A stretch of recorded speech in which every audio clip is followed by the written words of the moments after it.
नमस्कार विद्यार्थी मित्रांनो, आज आपण बँकिंग पेपर 2 या विषयामधला पुढचं लेक्चर घेत आहोत। पहिल्या लेक्चरमध्ये आपण सिलेबस बघितला, दुसऱ्या लेक्चरमध्ये आपण पहिलं प्रकरण बघितलं। पहिल्या प्रकरणामध्ये काही कंटेंट्स बघितले। पहिल्या प्रकरणामध्ये भारतीय वित्तीय प्रणालीची संकल्पना बघितली, त्याचा अर्थ बघितला, त्याची व्याख्या बघितली आणि आज आपण भारतीय वित्तीय प्रणाली म्हणजे काय याविषयी चर्चा करणार आहोत। बघा, या ठिकाणी भारतीय वित्तीय प्रणालीमध्ये अतिरिक्त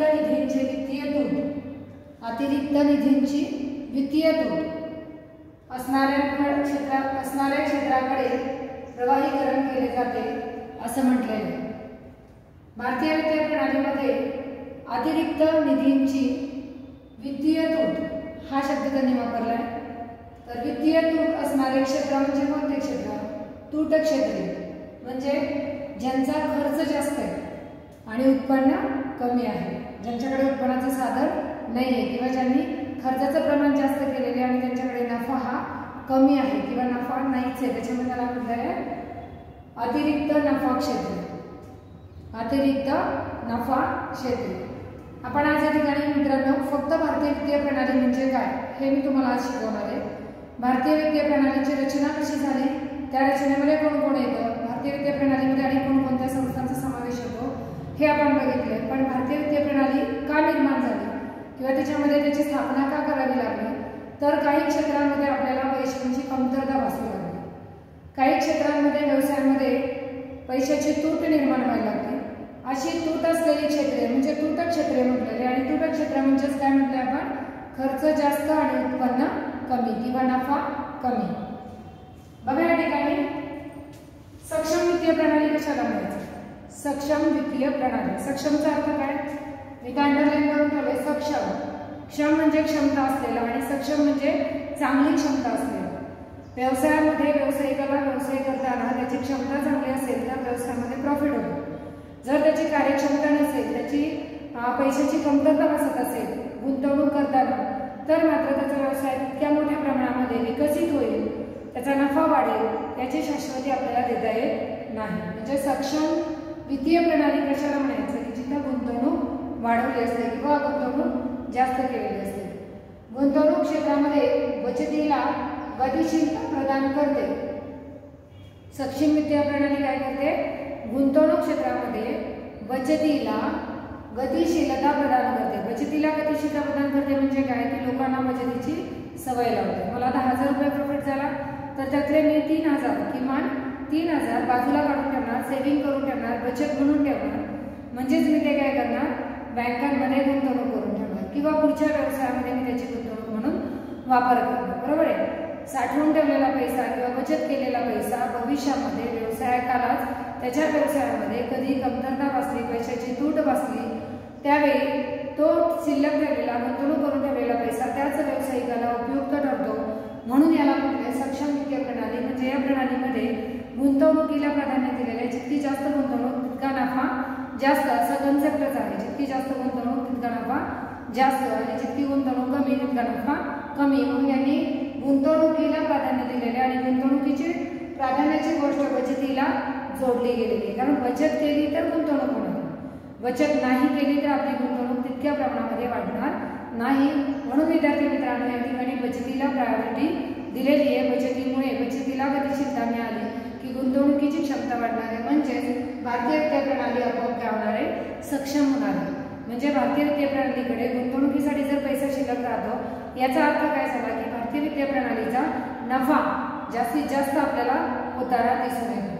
त्यानंतर बचत गुंतवणूक आणि अस्तित्वात असणाऱ्या बचत गुंतवणूक आणि अस्तित्वात असणाऱ्या संपत्तीचे रोखा संग्रह व्यवस्थापन करणे यामधील दुवा प्रस्थापित करण्याचे काम भारतीय वित्तीय प्रणाली करताना आपल्याला दिसून येते।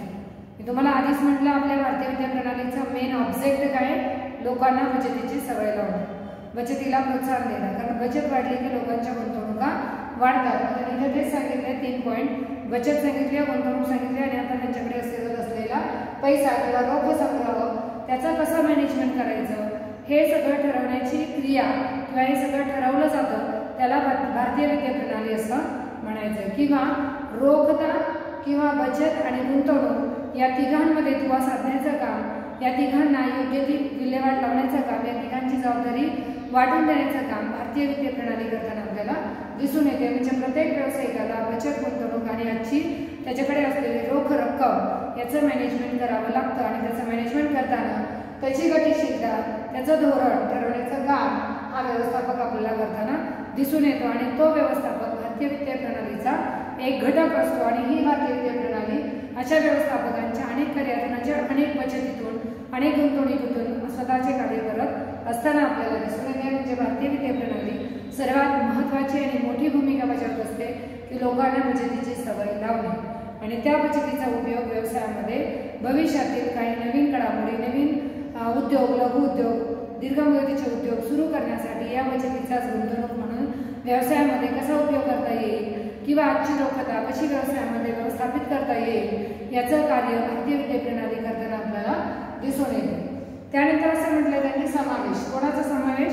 तर भारतीय वित्तीय प्रणालीमध्ये कोणाकोणाचा समावेश होतो. आपण पहिल्या टॉपिकमध्ये प्रस्तावनेमध्ये बघितले, त्याची आकृती आपण काढली होती. भारतीय वित्तीय प्रणालीमध्ये कोणाकोणाचा समावेश होतो? तर नियामक संस्था, बरोबर आहे, वित्तीय संस्था, वित्तीय सेवा सुविधा पुरवणाऱ्या संघटना किंवा संस्था, वित्तीय मध्यस्थ, वित्तीय बाजारपेठा, अशा अनेक बचतीची सवय लावून घेणाऱ्या किंवा अनेक वित्तीय फायनान्स प्रोव्हाइड करणाऱ्या संघटनांचा, सेवांचा या ठिकाणी भारतीय वित्तीय प्रणालीमध्ये समावेश होताना आपल्याला दिसून येतो. आपण आज फक्त भारतीय वित्तीय प्रणालीची संकल्पना बघतोय. भारतीय वित्तीय प्रणाली कशी निर्माण झाली, भारतीय वित्तीय प्रणालीमध्ये तुटक क्षेत्र आहेत आणि त्या तुटक क्षेत्रांमध्ये कशी बचत आणि कशी गुंतवणूक वाढवता येईल या दृष्टीने भारतीय वित्तीय प्रणाली कशा पद्धतीने कार्य करते हे आपण आज या लेक्चरमध्ये पाहत आहोत. ठीक आहे. म्हणजे याच्यामध्ये भारतीय वित्तीय प्रणालीमध्ये नियामक संस्था, वित्तीय संस्था, वित्तीय मध्यस्थ, वित्तीय बाजारपेठा, साधने, वित्तीय साधने, वित्तीय सेवाभावी संघटना, संस्था यांचा समावेश होताना आपल्याला दिसून येतो की या सगळ्या वित्तीय संघटना, संस्था या व्यवसायांना मोठ्या प्रमाणात वित्तीय व्यवहार करण्यासाठी किंवा मोठ्या प्रमाणात मुबलक प्रमाणात पैसा उपलब्ध व्हावा म्हणून विविध प्रकारची साधने उपलब्ध करून देत असतात आणि हेच भारतीय वित्तीय प्रणालीचा मुख्य उद्देश आपल्याला दिसून येतो. पुढे काय सांगितले बघा, भारतीय वित्तीय प्रणाली याची त्यांनी थोडी फोड केलेली आहे, त्याचा विग्रह केलेला आहे. वित्तीय प्रणाली, वित्त आणि प्रणाली. वित्त प्रणाली म्हणजेच काय? वित्त आणि प्रणाली. आणि वित्त म्हणजेच काय? आपण म्हणतो वित्त म्हटलं की पैसा आणि प्रणाली म्हणजे त्याची रचना. हे मी तुम्हाला पहिल्या लेक्चरमध्ये सांगितले. तरी इथं मी थोडंसं थोडक्यात सांगण्याचा प्रयत्न केलेला आहे की वित्त म्हणजे काय? राज्य, संस्था किंवा व्यक्ती आणि त्या व्यक्तीची असलेली संपत्ती या सगळ्याला काय म्हणायचं? वित्त.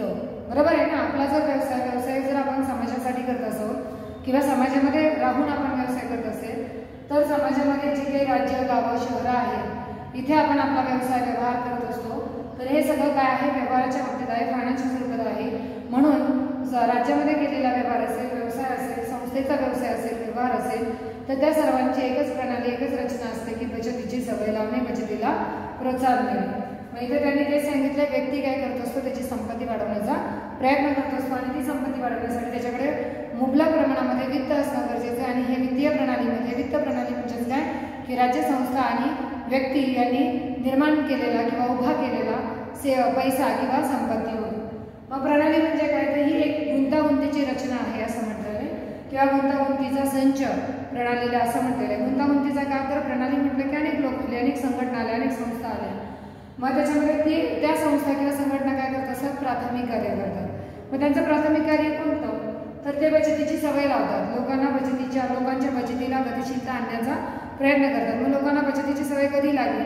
जर मोठ्या प्रमाणामध्ये लोकांना कर्ज म्हणून बँकांकडून काही रक्कम मिळाली तर मोठा भांडवल गुंतवणूक होईल त्यांची व्यवसायामधली आणि त्यांची मोठी भांडवल गुंतवणूक म्हणजे मोठ्या प्रमाणात व्यवसाय सुरू करण्याचे स्वप्न त्यांच्या समोर राहतील आणि जितकी गुंतवणूक जास्त तितका नफा जास्त. मी आधीच तुम्हाला बोलले की गुंतवणूक वाढली की नफा वाढतो आणि त्याच्यामुळे गुंतवणूक मिळाली त्यांच्या व्यवसायामध्ये, त्यांचं भांडवल गुंतवणूक झाली, मोठ्या प्रमाणात झाली तर आपोआप त्यांचा नफा सुद्धा वाढणार आहे आणि नफा वाढला की ऑटोमॅटिकली त्यांची बचत सुद्धा वाढणार आहे. कारण 1 लाख रुपये जर नफा झाला असेल तर 1 लाख रुपये लगेच व्यवसायामध्ये आपण गुंतवत नाही. त्यातले 20-30 हजार रुपये आपण बचत म्हणून ठेवतो, 70,000 किंवा 60,000 व्यवसायासाठी वापरतो, पुढचा व्यवसाय विकसित करण्यासाठी, पुढच्या व्यवसायामधला मालाचं उत्पादन वाढवण्यासाठी आपण तो वाढलेला नफा म्हणजेच पुन्हा आपण तो पुढच्या वर्षी गुंतवणूक म्हणून वापरत असतो. म्हणून आजची गुंतवणूक वाढवण्यासाठी प्रणालीमध्ये आजची गुंतवणूक वाढवण्यासाठी बचतीला प्राधान्य दिलं जातं आणि या बँका बचतीला प्राधान्य देऊन भारतीय वित्त प्रणालीनुसार आपल्या व्यवसायात बचतीचे वितरण करणे म्हणजे काय, ती बचत वेगवेगळ्या ठिकाणी गुंतवणूक, त्या बचतीची गुंतवणूक करणे, वितरण करणे म्हणजे ती वेगवेगळ्या ठिकाणी साचवणे, ठेवणे की ज्याच्यातून अजून आपला इन्कम कसा वाढेल. त्यानंतर आर्थिक विकासाच्या प्रक्रियेत भांडवल उभारण्यास प्रोत्साहन देणे, हे त्यांचे काय आहे, प्राथमिक कार्य. काय प्राथमिक कार्य, बचतीची गतिशीलता वाढवणे म्हणजे बचतीची सवय लावणे, बचतीचं वितरण करणं आणि आर्थिक विकासामध्ये भांडवल उभारण्यास सहाय्य करणे. बचत केली की मी आताच तुम्हाला बोलले की बचत केली की काय होणार आहे, ती बचत आपण पुढच्या वर्षी पुढच्या मालाच्या उत्पादनासाठी गुंतवणूक म्हणून वापरणार. म्हणजे आपला आपोआप काय होणार आहे, आजची 30,000ची बचत ही उद्याची काय असणार आहे, कॅपिटल असणार आहे. बरोबर आहे. Today's investment are future capital. लक्षात येते. मी या ठिकाणी आपल्याला जे सांगितलं, ही प्राथमिक कार्य वित्तीय प्रणालीमध्ये येतात आणि ही वित्तीय प्रणालीची प्राथमिक कार्य व्यवसायाच्या दृष्टीने महत्त्वाची ठरतात. म्हणून हे वित्तीय प्रणालीचा मुख्य उद्देश आहे की बचतीची सवय लावणे, बचतीची गतिशीलता वाढवणे. आपण आता तेच म्हणले, बचतीची गतिशीलता वाढवणे किंवा बचतीला गतिशील करण्याचं काम, गतिशीलता आणण्याचं काम ही भारतीय वित्तीय प्रणाली करताना आपल्याला दिसून येते. यानंतर एक पॉईंट आपल्या टॉपिकमध्ये आहे, भारतीय वित्तीय प्रणालीची कन्सेप्ट तुमच्या लक्षात आली असेल. भारतीय वित्तीय प्रणाली जर कन्सेप्ट लक्षात आली असेल तर हा पुढचा पॉईंट तुमच्या लक्षात येईल, भारतीय वित्तीय प्रणालीची वृद्धी आणि विकास. मला सांगा, बचत जर सुरू झाली तर गुंतवणूक वाढेल आणि गुंतवणूक वाढली की आपोआप पुढचा व्यवसाय तुमचा वाढत जाईल. म्हणजे भारतीय वित्तीय प्रणालीमध्ये काय होत जाईल, आपोआप तिचा विकास आणि वृद्धी होताना आपल्याला दिसून येईल. यानंतर वित्तीय संस्थांचे राष्ट्रीयकरण होईल.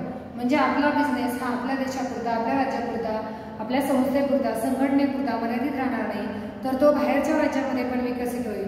मोठ्या प्रमाणात आपला व्यवसाय वाढेल आणि त्या व्यवसायामध्ये काय होईल, अनेक संस्थांची आपली भेट होईल आणि त्यामुळे अनेक संस्थांचं राष्ट्रीयकरण होईल.